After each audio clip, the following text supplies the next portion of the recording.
The following audio recording has been designed for learning purposes only. Do not share, distribute, or provide any type of copies, or this audio lesson will not be made available to you. Good luck with today's lesson. So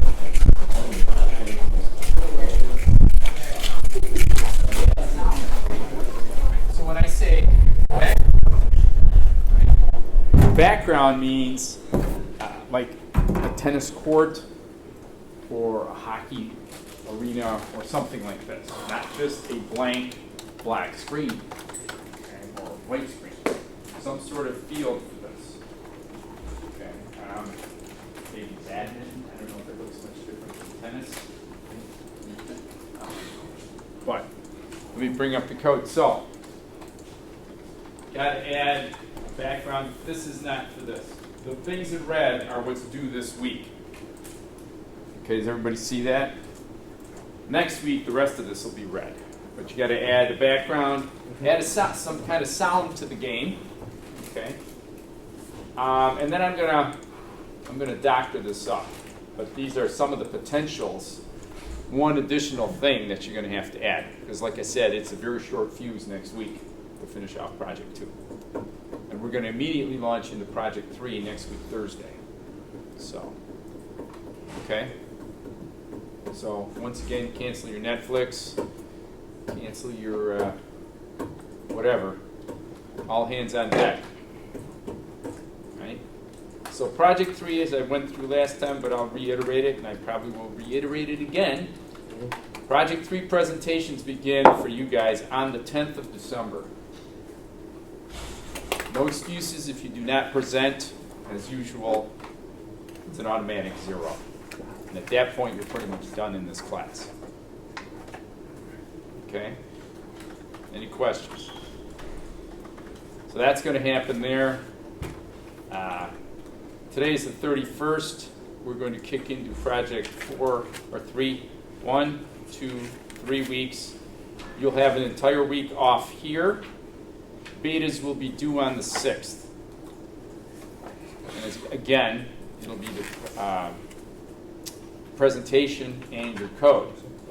Here's the difference, though. And I want everybody to start thinking about this with regard to Project 3. Slide 4 this time is not going to be what's unique.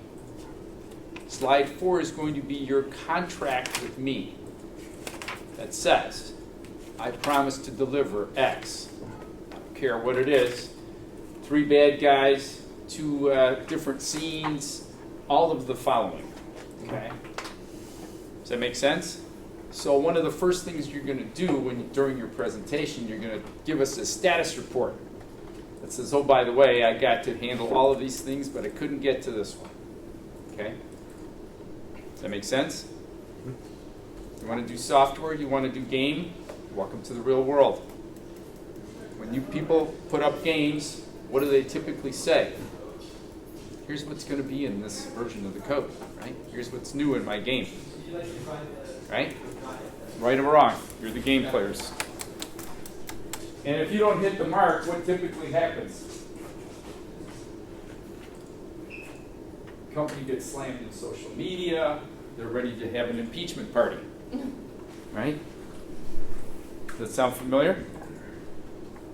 Welcome to the big leagues, my friends. When you get up here to do your presentation, you get to report, no, I won't have social media slamming and all that stuff. That's not happening.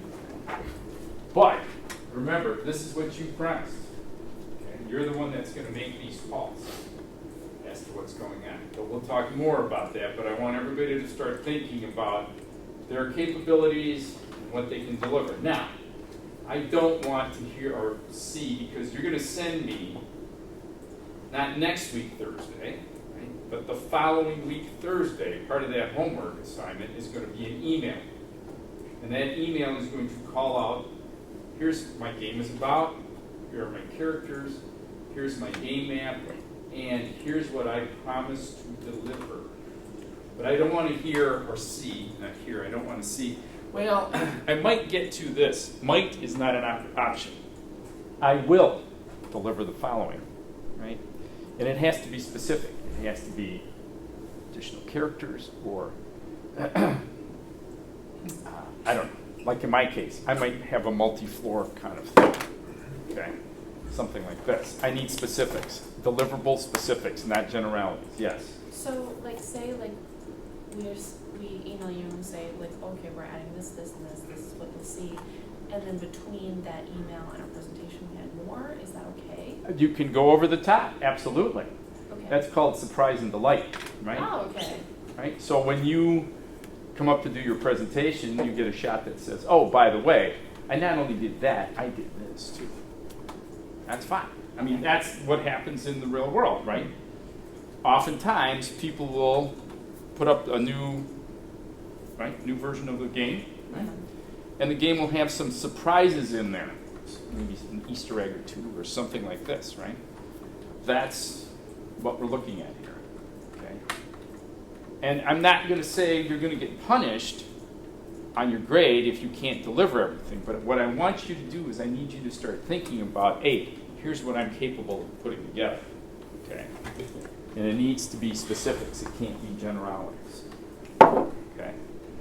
So, and we'll talk more about the options for Project 3 and all this stuff, okay? But you need to start thinking in terms of that, okay? Does that make sense? Guess who the new boss is? You got it. So, questions, comments? Yes? Just a quick thing on the due date at the top of Project 2, it still says Saturday. Okay. I can fix that right now. Since I'm here.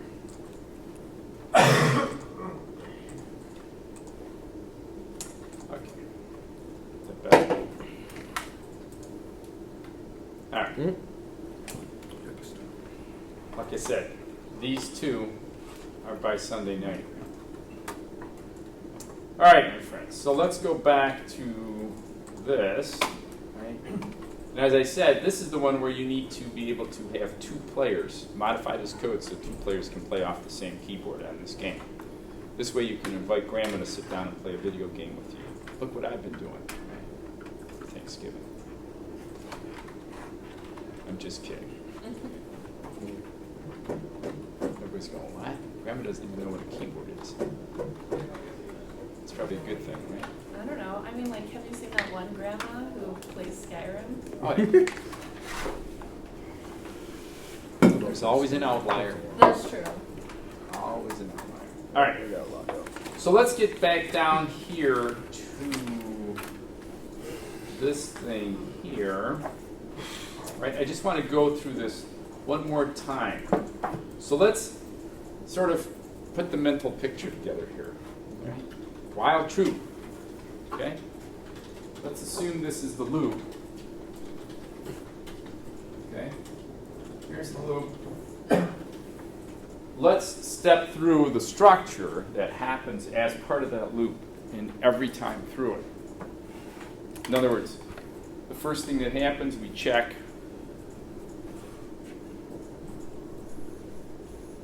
Does somebody want to quit? Let's make it simpler. It's too much writing.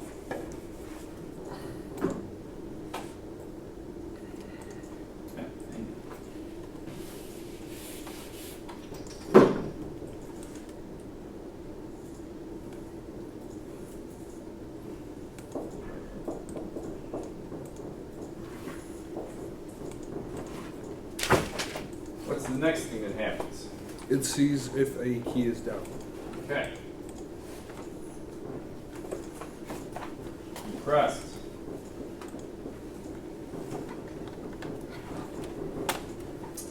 If no, if yes, what happens next? It then goes through each option, which one was down, left, And the key up, pressed? right. Yep, which key has been pressed.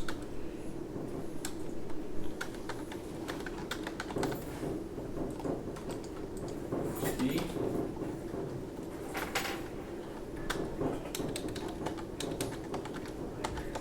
Next. And then checks if the key has been let go.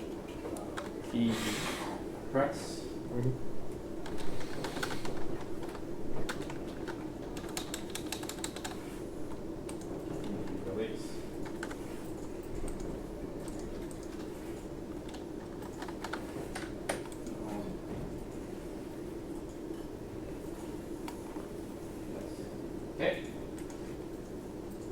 Now, Now, it sees, it adds a food item to the end of the food list to appear on the screen. okay, so that's a regular, It's food.append. but it's a regular process. It's not a conditional thing, right? Or is there a conditional? No, it's just an if statement. Well, an if statement is a, Yeah, there's no conditionals. huh? If food counter is greater than or equal to new food, we're checking, Oh, sorry, I was looking at the wrong thing. right? Yeah. So once again, we have a test expression.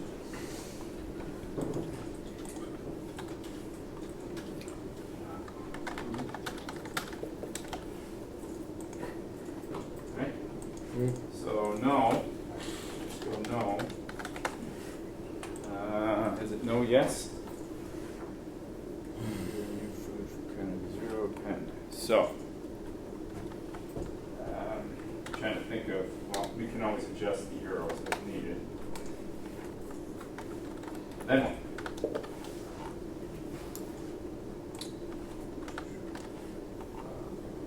Next thing, it will fill the window surface, so that way it'll make it look like it's moving.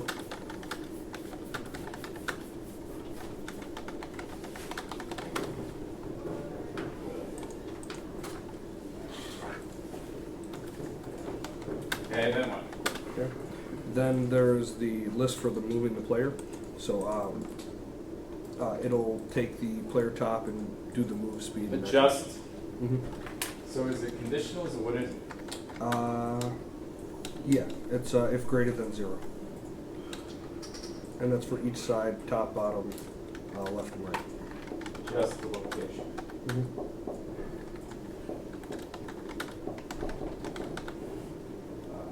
Yes. No. Couple less than 0. Then what? Then it checks to see if any of the players have interacted with the food items. Aha. So back to this collision.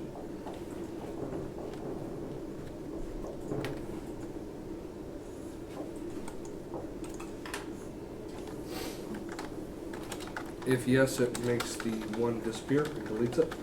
Well, that's a separate problem. We're Okay. just checking conditionals here. Okay. So if yes, then it would remove it, right? Yeah. Okay. But at the end, we're going to draw. Mm-hmm.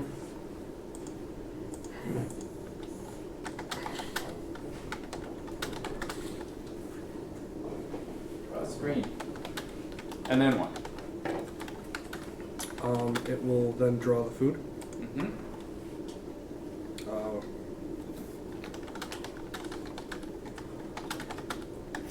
Within the range of the screen. Okay. We're kind of there. We have to sort of adjust a few of these directional arrows, I think.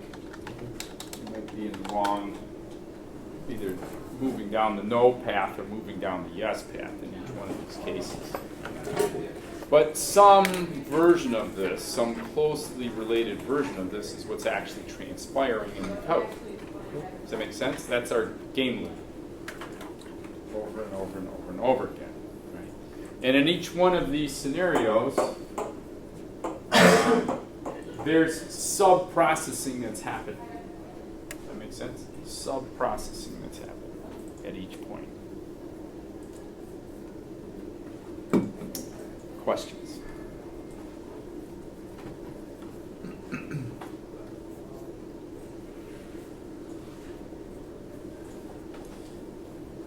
I'll give you a second to kind of put this up.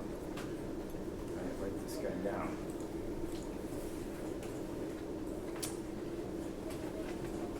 And the thing that's kind of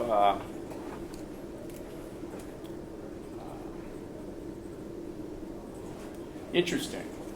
So as we've sort of stepped through each one of the situations, right, as we've begun to sort of add technology each time, right, we've taken the original loop, right, and modified it to accommodate for the new techniques, right? Like in this case, we added the collision piece. This was what's new, okay, this time.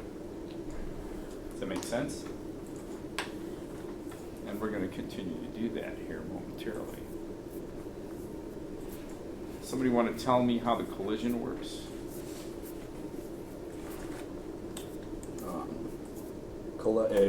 So it uses the collide rect method on all of the objects, on the list of all the food objects. And if the player rectangle collides with the food rectangle, or they cross over each other at a certain point, then if that's true, then the food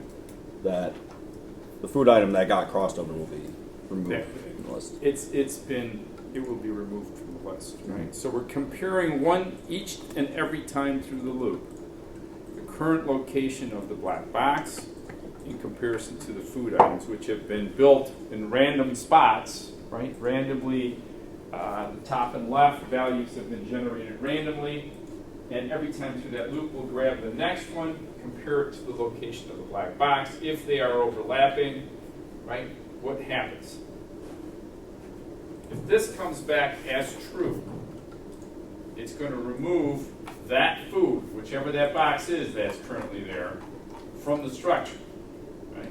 So the next time we draw, right, that box will no longer be there.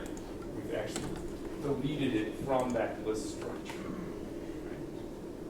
Does that make sense? Mm-hmm. Yes. Okay. We're going to learn some more advanced techniques about this, right? But we're taking advantage of something that's part of the Pygame environment. Okay? Does that kind of make sense? By creating an instance of the object, we get to take advantage of all the methods and all of the members that are predisposed as part of the Pygame environment. And oh, by the way, that's how all the game engines work. Some of them are a little more sophisticated than others, but all game engines do that. So if you look at something like Unity, right, they have something called a mono behavior. Mono behavior in Unity is ready? It's a derived class of the base class, right? The base class is called mono behavior. And if you look at class definitions in Unity, right, it'll literally have the colon and the mono behavior is the base class. Okay?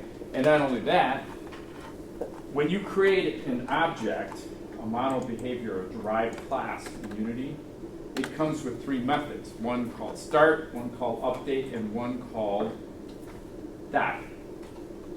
Okay? So on start, if that object shows up on the screen, what do you want it to do? On update, this, by the way, is the big update loop every time through. What do you want it to do, right? And in the event that there's a collision, what do you want it to do? The .die method, right? Now, that comes sort of standard as part of Unity, okay? You can also use pure data classes like we're dealing with right now, okay? Like the card, the hand, and stuff like that. Those are called pure data classes, okay? So, but it's the same thing. Create an instance of the object. You can talk to the methods and talk to the members via the methods. Okay. Questions? You're probably all surprised to hear that, right? And guess what? Unreal does the same thing. It just looks slightly different. Right? It's all about OO, folks. So, okay. Questions so far on this? So I need you to add a second player onto the control of another set of keys, for example. Well, so we need to add a second player. We'll probably have to use a different key. Set of keys on the keyboard, right? Yeah. Different location for that player, different color, all that stuff. We're still learning our basics here, right? We're one more step away from actually getting to something that would have sort of the look and feel of a game, right? We're missing things like menus, score, those kinds of things. Does that make sense to everybody? So there's one more piece that we're going to add, and we're going to start with that one right now. Okay. Questions on this one? All the rest of this stuff sort of we've kind of talked through at least one time last time. Is that correct? Mm-hmm. Yes? For those of you who are here. All right. Let's go to the last basic piece, the last component we need. And that's a file called Sights and Sounds, I believe. Maybe it's just sounds. Where is that? Sprites. Sprites and Sounds. Is that what it's called? Mm-hmm. Let's take a look. Oh my god. Okay, so here we have Sprites and Sounds. Now let's run her. Let's see what we get.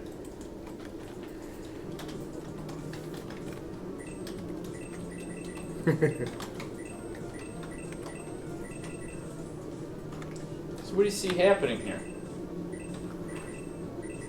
It seems like it's very similar to Collision, but they seem to change how each thing looks. And every time you collect it, it adds a sound. And it gets bigger too. Oh, is it? I didn't. Okay. No, you can. Wonder if you can win. Well, eventually you're gonna take the whole screen, right? Yes. So, interesting observation. I have to stop that because the music is very annoying to me. Anyway, so here we are. Sprites and Sounds code. Okay? So, up to here, this guy right here, we've seen this before. Mm-hmm. Right? We've seen that code before. So what's happening in the next few lines? And don't tell me you don't know. You got player image. Hang on. Yeah, let him back here. Could you put that which So pretty much everything up to here we've already seen something very similar up to this point, so to speak, right? But from here on, we get some interesting things happening. So what's going on?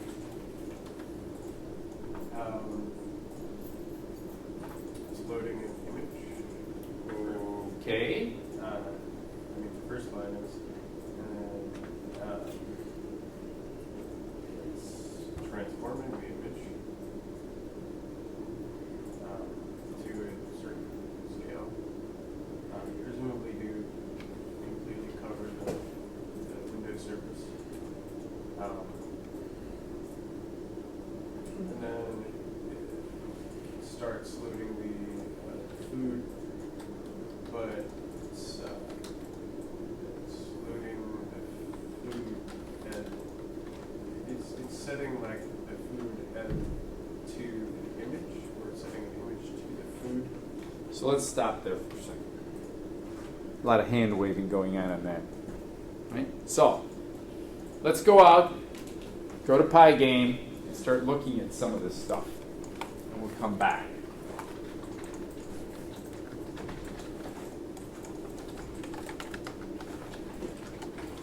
.org. Pygame.org.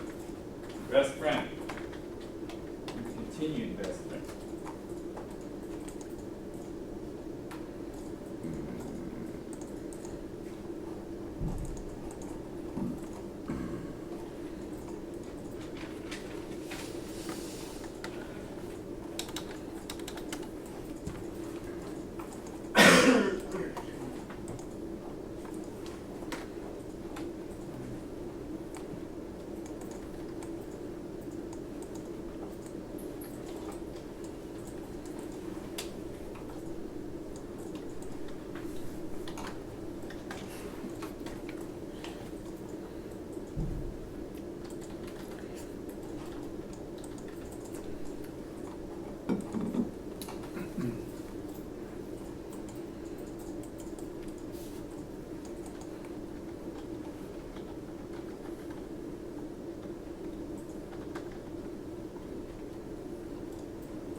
What's it saying?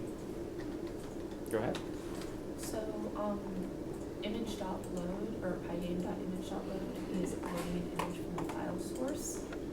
And Okay. then when it says pygame.transform.scale, it's resizing that image that we just loaded in to a new resolution. So, almost. So, our local guy here, Mr. Player, when we get to this, right? What are we doing? What's happening here? You have sort of basic technical commentary, correct? Right. But what is player image?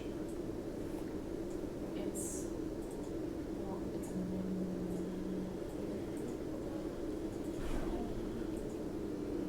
Sort of. It's the local value, right? That we're calling. You can call it at this point, we haven't done anything to it quite yet. just loaded it. But we're calling this method, image.load, supplying this file, and then we're calling it for the remainder of the system, for the remainder of the game, something called player image, right? So the question becomes is it a class or not? Is it an object, right? But for the moment, let's just assume it's a variable. Let's just assume it's a variable out there, right? Then we take that value, and we create this guy, player stretched image. We're calling transform.scale this with this. What's happening here? What's that doing? What's the transform.scale doing for you? I mean, it's setting that player image to a scale of 40 pixels by 40. I don't know. You're the one with the documentation in front of you. Right? Right? What's it saying? What's the 40 by 40? How does that work?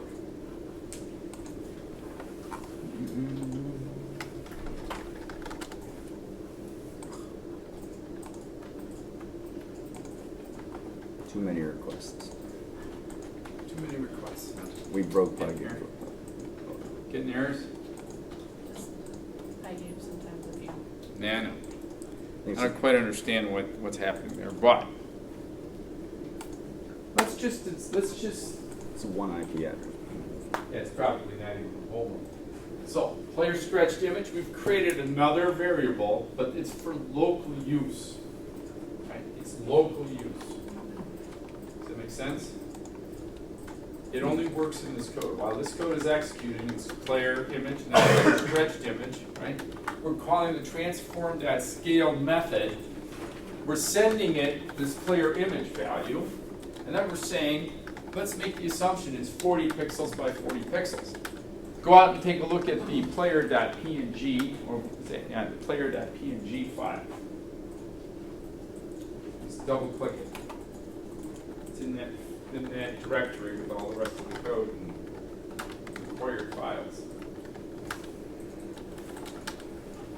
So it's probably 40 pixels, I don't know.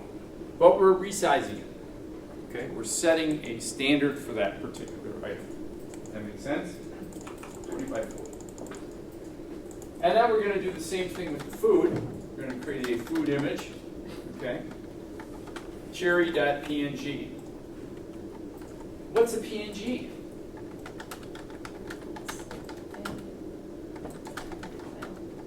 Type of file. I mean, that holds images. Type of file that holds images. Okay. So let's take a few minutes, right? This is not a class on graphics or any of that kind. Yes? I was going to say, is it a transparent image with no background? It's possible. It's possible, right? So there's a number of kind of image files, right? Types, right? So PNG, There's JPEG too, right? yeah. PNG, there's JPEG, JPG, there's BMP. GIF technically be in there? That GIF can be in there as well. So what's the difference between all of these files? She made a comment there that said PNG, and it's a what kind of file? An image without a background? Image without a background. Right? Image without a background.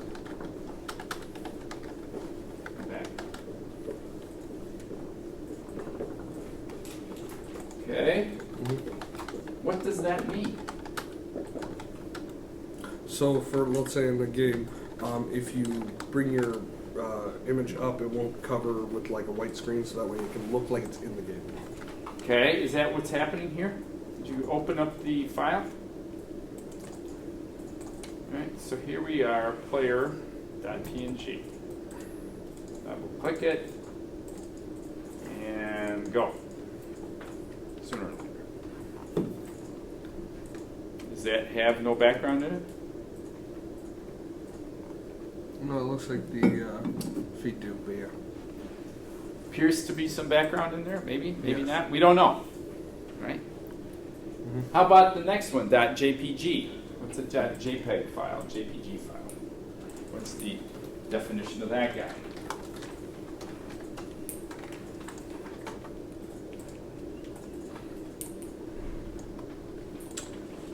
It is a compressed image. Compressed image. Okay. It's a compressed image.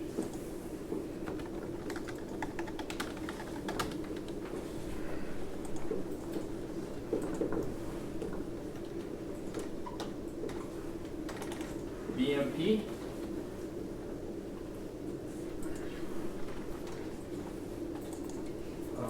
BMP, not BMB, right? BMP. Oh, Yes, sorry. I typed it in and nothing popped up. It's a Russian infantry fighting vehicle. BMP is? It's a Russian infantry fighting vehicle. No, we're not talking in terms of that. Uh, Talking about file types here. It's short for bitmap.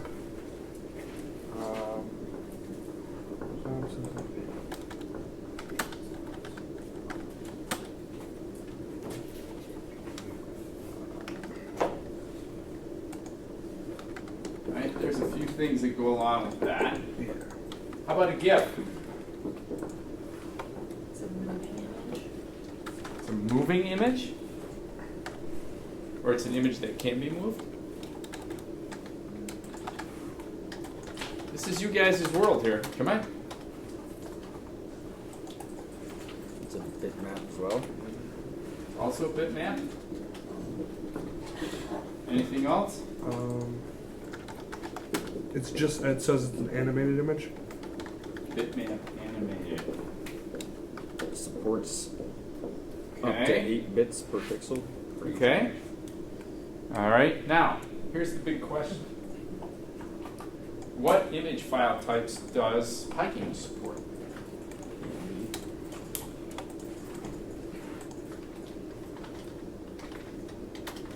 Oh, actually, well, it can support a couple from what I read before the website crashed. Just do a Google search.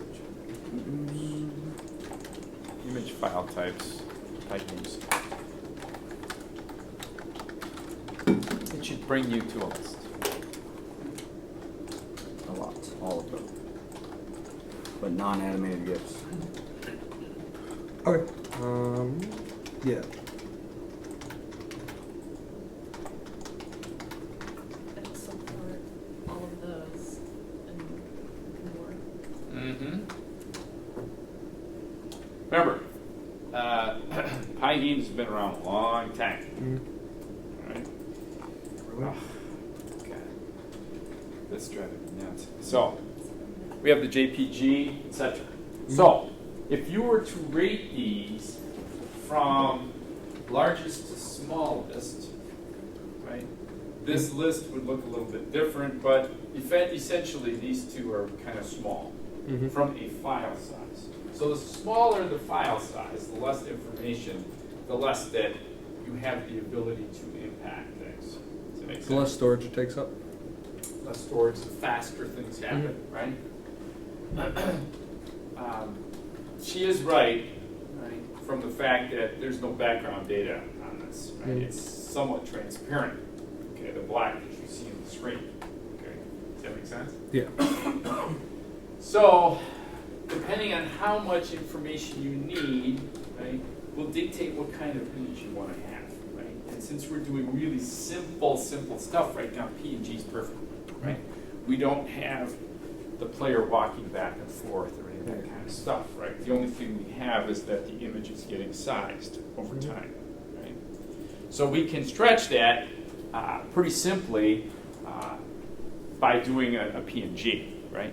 Some images like BMPs you cannot do that with, or you can, but it's kind of painful to do it, okay? So again, I just kind of bring this up as you're working on your future project, right?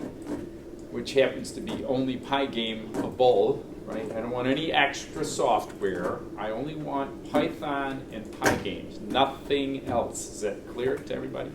Okay. I don't want any external anything. Does that make sense?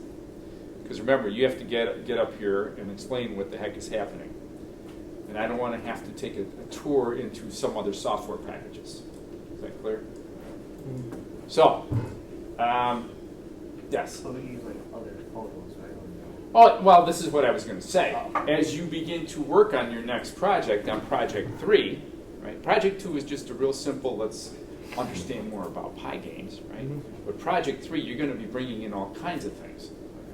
And as you go out and hunt for stuff, right? And by the way, I don't want you to, unless you really have the skills to craft something very, very quickly from an art perspective, right? I would prefer you just go grab an image off the internet, because we're doing this for educational purposes. This is a programming course, not an art class. So if you want to bring in a picture of Mario, that's whatever. I don't care. You know what I'm saying? I don't expect anybody to be putting this up out on Steam and expecting to get paid. Okay. You'd probably end up in court if you did something like that. Okay. But my point is, these are the only kind of file types that you can use if you're doing graphic stuff. Okay. So anyway, just as a quick kind of a side tour here with regard to graphics. So going back to our code, okay. So we've got player image, food image, right? So for the remainder of the execution of this code, anything to do with those two, you will be using those two images, those variabilized images. You won't need to supply all of this for this. Does that make sense? All you need to have in that directory with this code are those two files, the player PNG and the cherry PNG. Okay? Then we have this transform scale, which says we are going to always, if we're going to create another version of the player, right, he will begin at a 40 by 40, and assuming the units are pixel here. Okay? We can't get out to Pygame. I keep getting too many requests or whatever. So if we create a new image, you said? What did you say right there? No, if you need an image for either the player or the food, right now, those are the only two images that you're going to have available to you, the player image and the food image. Okay. That variable, we're going to use those all the time as long as this code's executed. You don't have to redefine anything. Okay. Right? Does that make sense to everybody?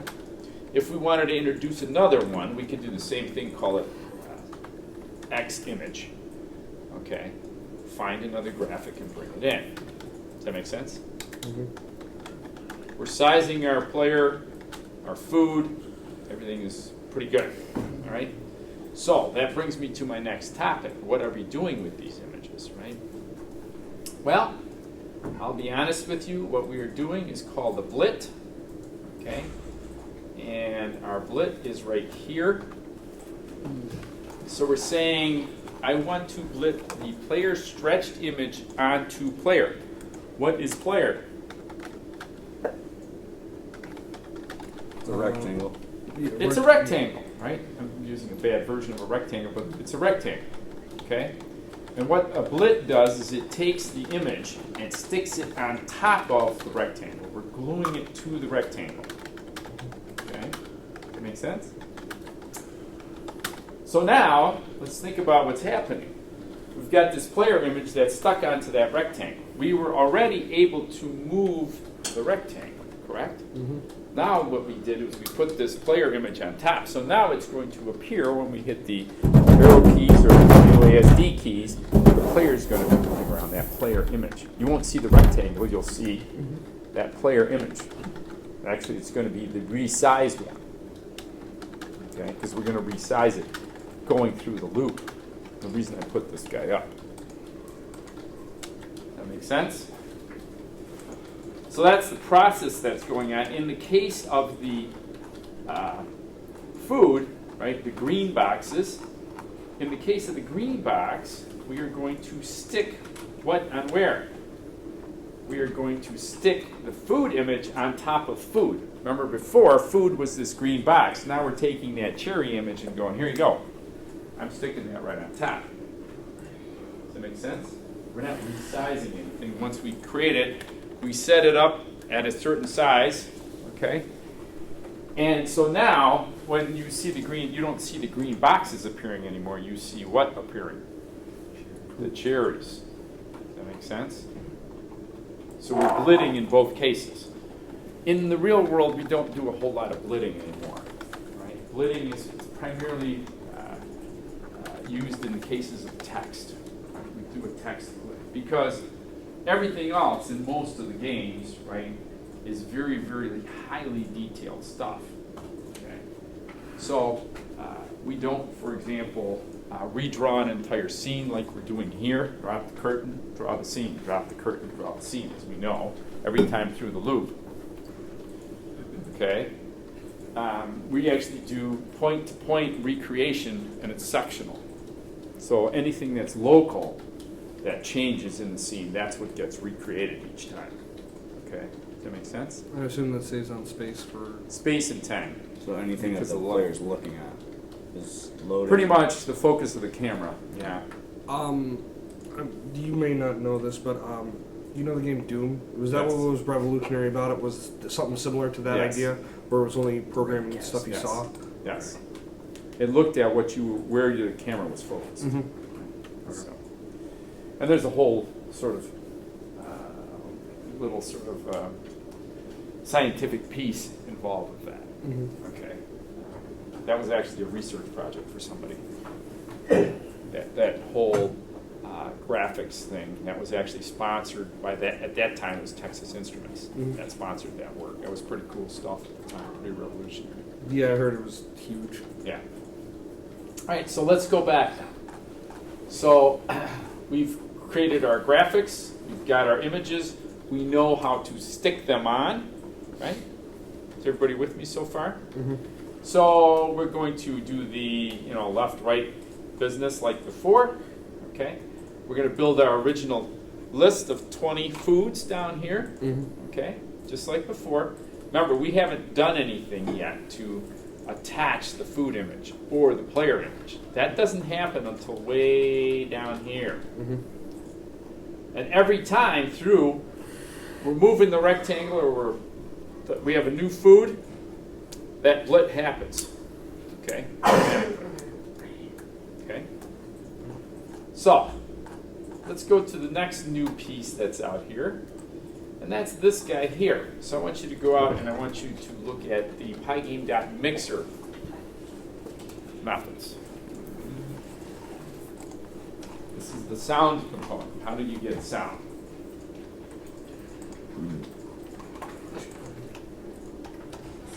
And again, even this is somewhat primitive, but it works very well.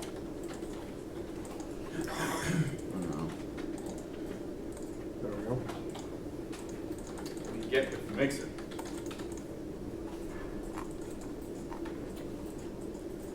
Nice. Yeah. I'm getting it right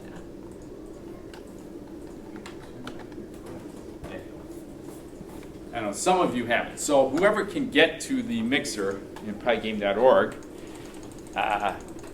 what do you see? What kind of methods do you see out there?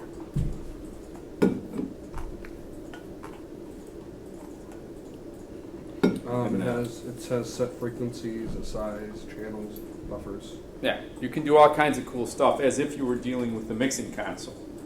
right? Like a mixing board. Okay? So in our particular case, we have a pickup sound. So it's the same kind of concept that we did with the image. We're creating a variable or an instance of that, right? Called pickup sound, and it's pygame.mixer.sound, the pickup wave. So if I go out to my files out here, and I hit the pickup, this guy here, the wave file, we should hear that blink eventually. Ooh. Did you hear it? Mhm. Blink. Right? Not even a second long. Yeah, it's just a single run. Okay? So, we got that guy, then we have our background mid. Okay, what's the background mid? Let's go up there and look at that guy. This has a whole different theme behind it. Where is my background guy? Let's see him. Oh, here it is, right here.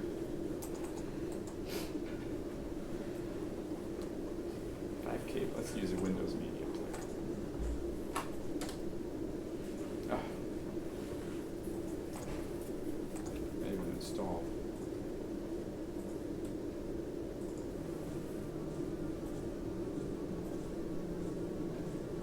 So it's background music.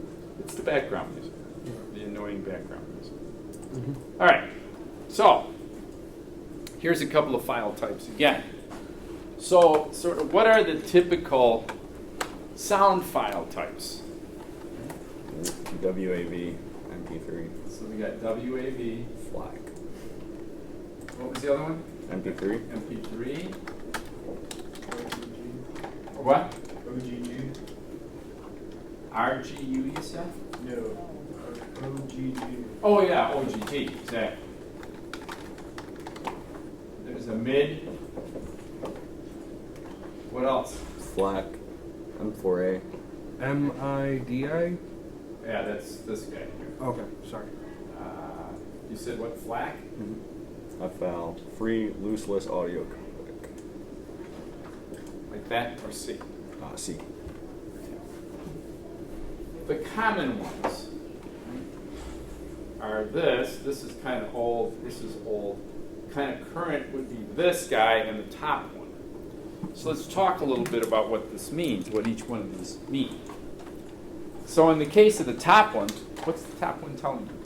What is a wave file? Where's the audio files in the room? I think it's a raw audio file, it's uncompressed. Uncompressed raw audio file. Anybody want to confirm that? Yes.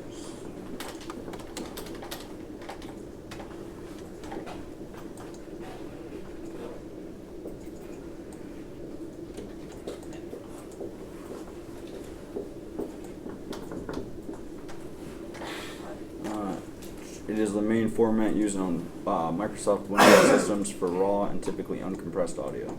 Okay.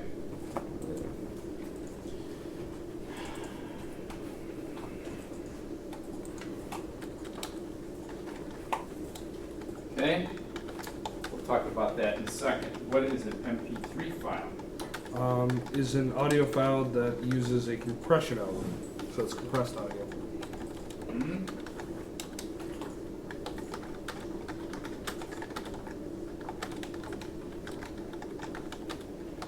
OGG?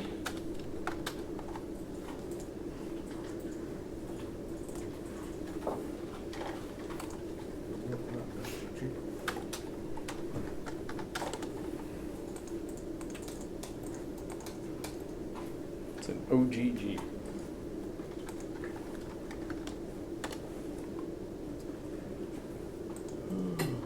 It's another compressed, but it's a Vorbis file, or a compressed audio file. Compressed audio. Different player. Oh, okay. Not very common. All right. Next one. OGG. Yeah, OGG. You wrote the R. Mid. What is a mid file? or a MIDI file. This is an interesting one.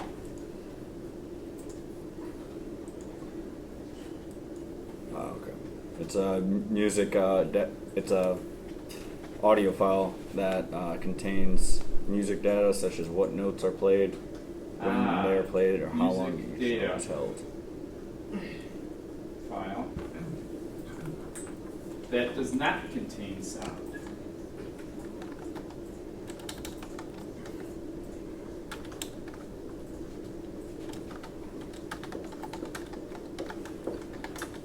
And then we have the FLAC, F-L-A-C. Is that?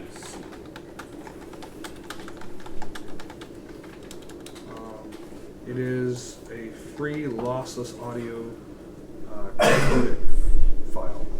Free. It's similar to MP3 but lossless, meaning audio is compressed in FLAC without any loss in quality. Oh, that's cool. This is an up-and-coming file.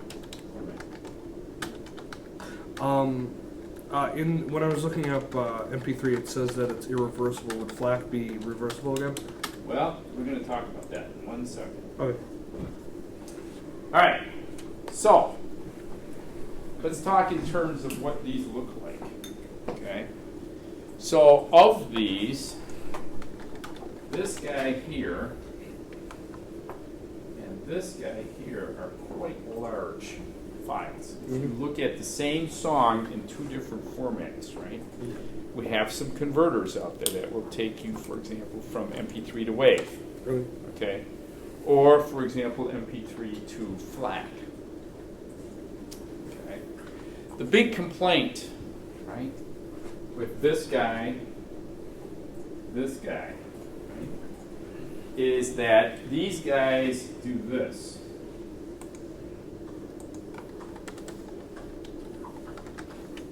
Okay, the WAV file looks like this for the same song, right?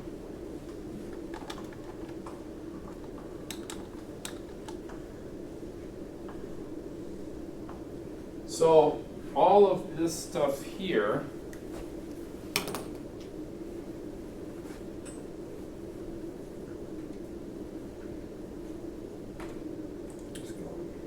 is lost. Okay? And so forth. It's the curved pieces. Right? Now for the true audio files, what's an audio file person?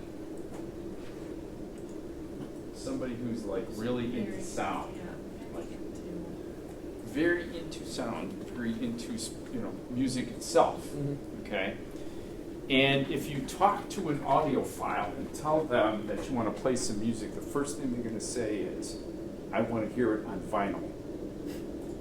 Right? What's that mean? What's vinyl? It's a record. A record. Very good. I'm surprised you younger folks know what a record is. They still make them. For I know they the do. The new people too. The new cool thing is to have it on vinyl. Yeah. Right? You can spend even more money with that. Well, there's a whole bunch of history about this, right?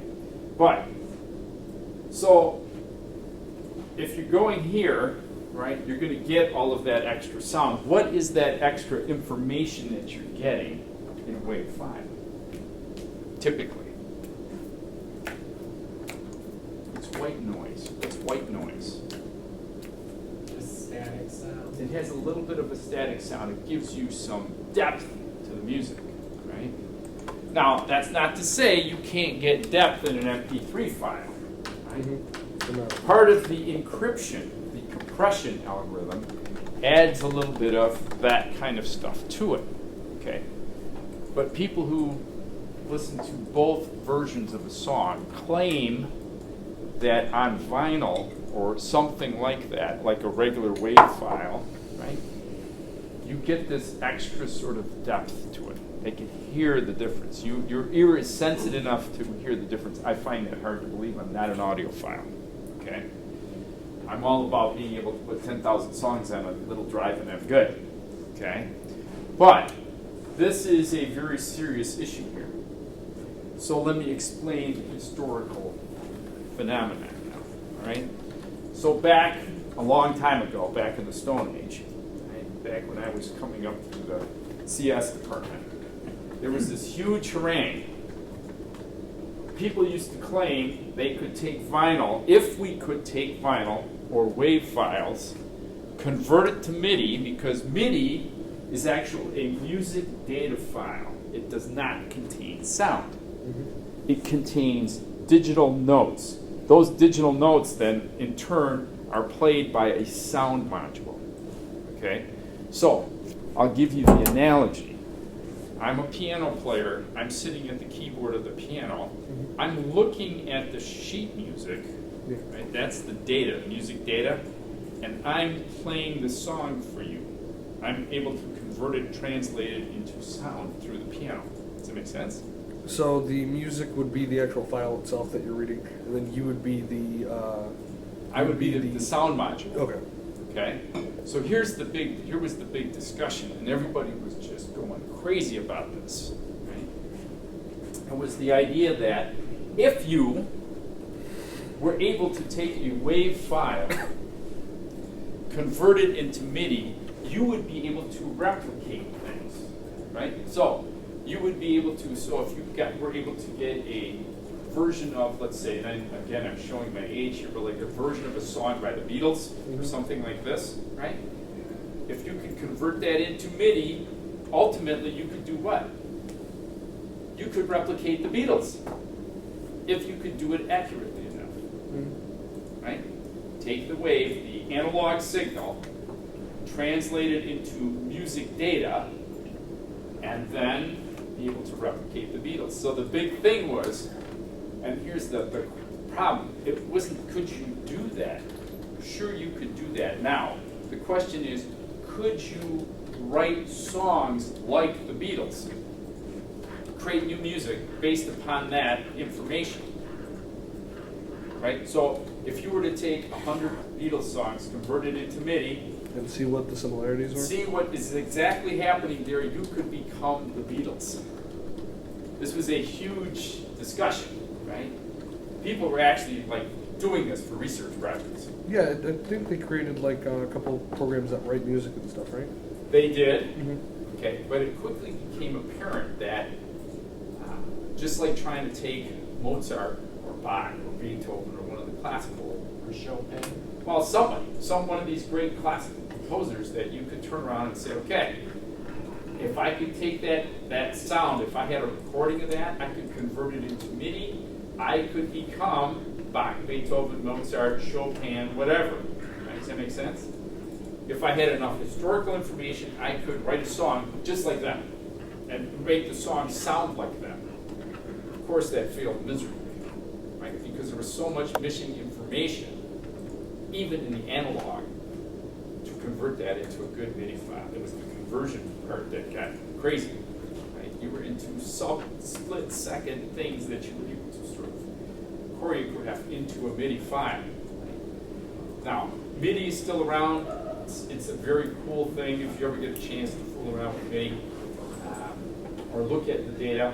Right? There's quite a few of these sort of, like you said, MIDI composer kind of tools out there. Right? I mean, personally, I can't carry a tune in a bucket, right?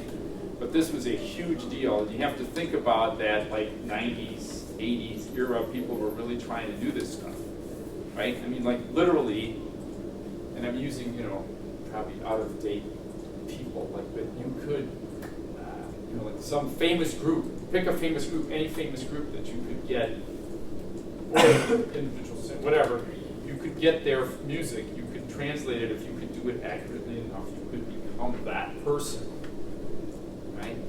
So anyway, it got pretty crazy. But that's the difference here, right? There are not too many sound modules anymore.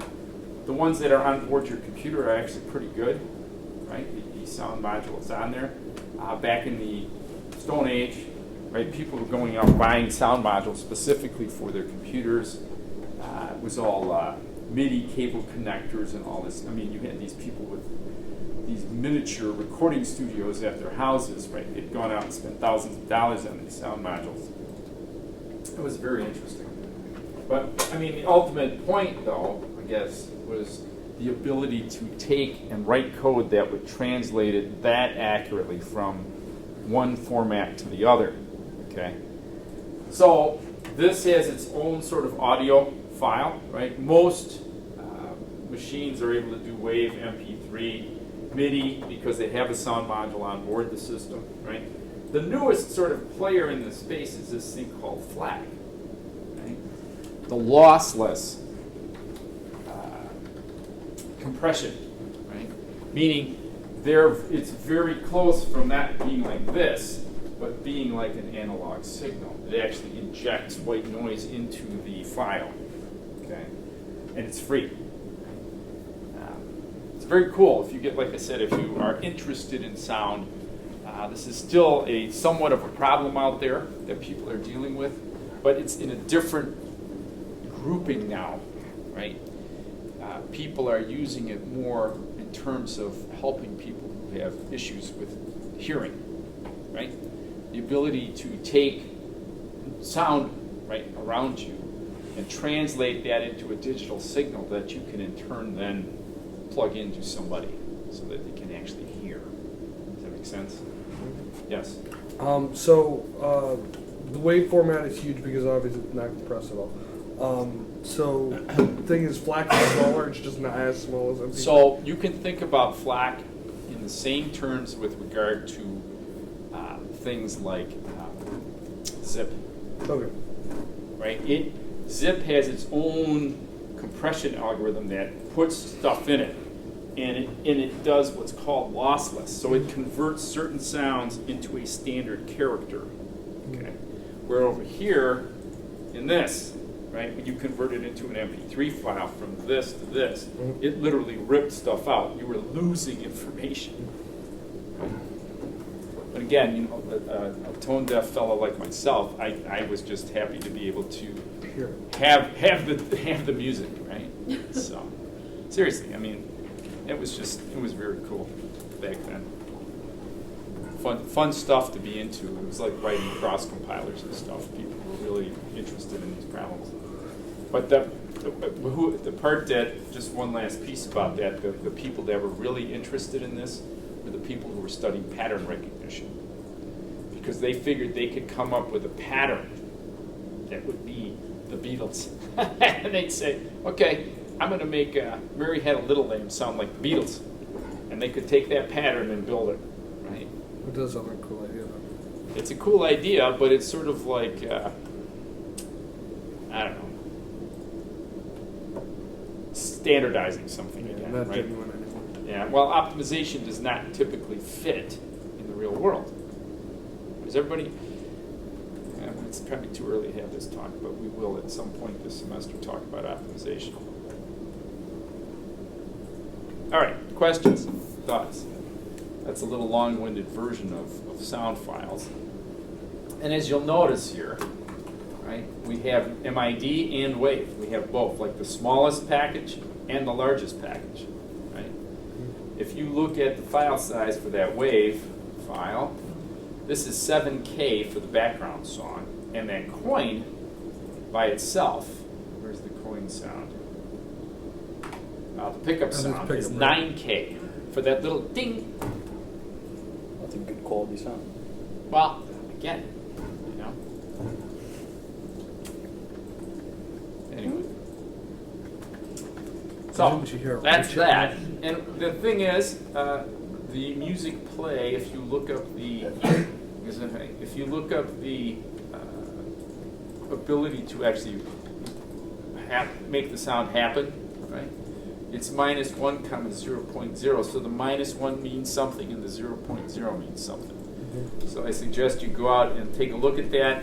And they begin by saying music playing is equal to true. So the sound is going to run. Run the code again and press M, the M key. But you guys have speakers on your machines? No, I don't think so. Here. Yeah, you do. Oh, If I press M, right? If I press M, it stops. I can shut it off. And That's nice. it's a Boolean control right here, right? If you press the KM key, it'll shut it off. The mute button. The mute button, exactly. And likewise, if you press it again, no, we're not running anymore. It'll start it back up. It'll start it back up again. So if I press M, it'll turn it off. Come on. Don't make it look bad.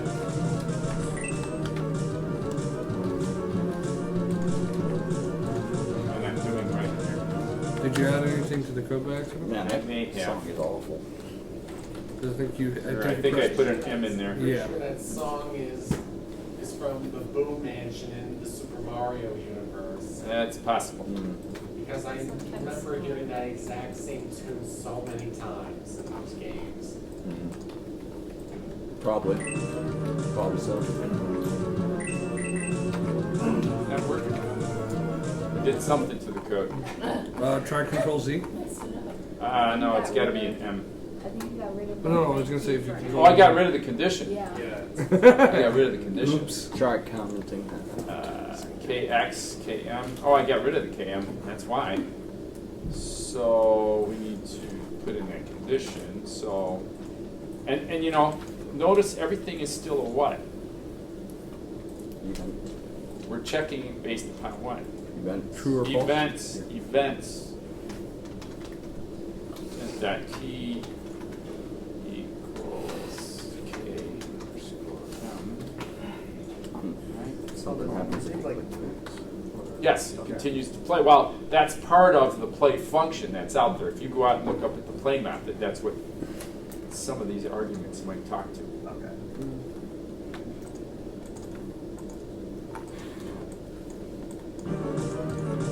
Ah. Now if I turn it back on, and press the KM again. All right, questions on that? So let's go back to here. Other than that, right, we're still doing the same thing with the food. Draw the surface, we're doing the move the player. But now, on the collision, what happens in collision now?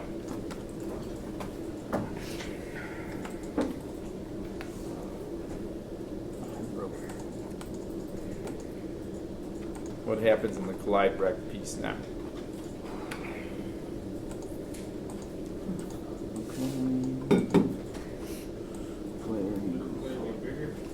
What's that? Well, we're doing, right, so we remove the food, which was all that was there before in the animation, or the collision code. Now, we're resizing the player, the width and length, right? By two. By 2. Notice it's not the top and not the left. We're moving the right and the bottom. Okay? And we're also doing what? We're reattaching the stretch image onto it Right, we're doing that. on the transform pack. Yeah, but more importantly, right now, We're adding the music. we're playing that music, that pickup sound. You get the point. That's all part of collision now. Remember I said a while back, you know, that's all up to the designer, right? The designer says in the previous version, he just had things go away. Now, not only does he have the cherries go away, he plays the little ding sound at the same time. Okay. You can do some fooling around with this, okay, with this code. Other than that, right, we're right back where we were, right? Pretty much the same thing. Now we've injected 2 more pieces into the overall drawing here. Okay? Questions? So those 2 pieces now, okay, we've got the basics. We've got sound, we've got collision, animation, and we can present something. That make sense to everybody? We're at the basics. Now, we're finally going to be able to start talking about the elements of a game. Right? So things like score, menuing, game over, those kinds of things, right? We can finally talk about things like the goal. What's the goal of your game? Up till now, everything outside of Project 1, right? And even Project 1, I think in most cases, we're kind of weak with regard to we've achieved the goal. Okay? Now you've got the pieces that you would, for example, need to get you to the point to be able to say, okay, now we're going to put up a menu and so forth and so on. Okay? Questions?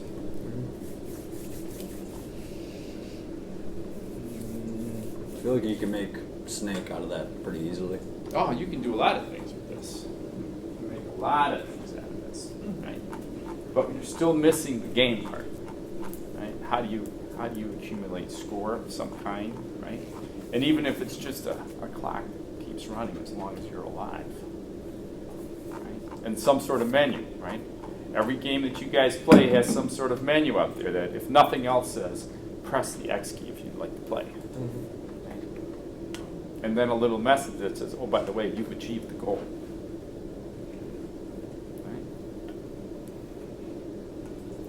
Right? You have the tools now to be able to do this. Surprise, surprise. And the loop is still the same. We just, like I said, added some new pieces to it. Okay?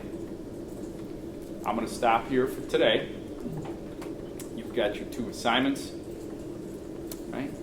If you have questions, stick around. Yes, sir. We're not doing anything to the sprite file. It's the collision file that we're adding here. Yeah, the collision file. This, I mean, you can use this one. Mm-hmm. You can do the same thing because the keys are still here. Yeah. Right? All that stuff is still here. You pick whichever one you want to use. I don't care. All right? Yes, sir. What's the difference between update and flip? Update and flip. Oh, that's a good question. That is a very good question. Let's talk about that quickly. So, where do you see flip? I thought it was in here. What's that? It's in Pong. Oh, in the Pong code. Okay.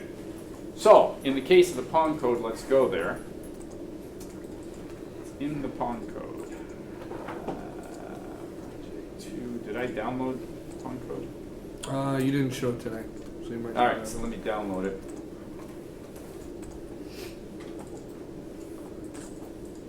Showing the Pong code.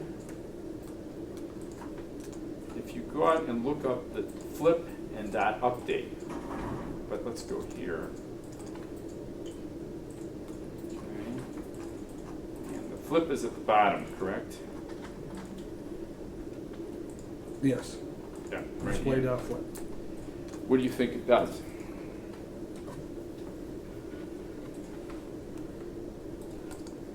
Oh, Dot flip. Just like flip the screen. It dumps the buffer. Same thing as we do with the dot update. What's it say for the flip? Anybody look it up? I tried. I can't get. Oh, there we go. We're going to start using cell phones around here, I think. Yeah. Do this kind of look up stuff. What's it say? It will update the contents of the entire display. If your display mode is using the flags Pygame HW surface and the Pygame double buff, this will wait for a vertical retrace and swap the surfaces. It's essentially the same thing. It takes what's in the buffer and dumps it to the screen. Okay. Let's think of it in terms of that. Is that sufficient for you? So it's like display dot update. Right. It's like display that up. It's another one of the display methods. Would there be any reason you want to use one over the other? Not really. You can try interchanging them and see what happens in the Pong game. Okay?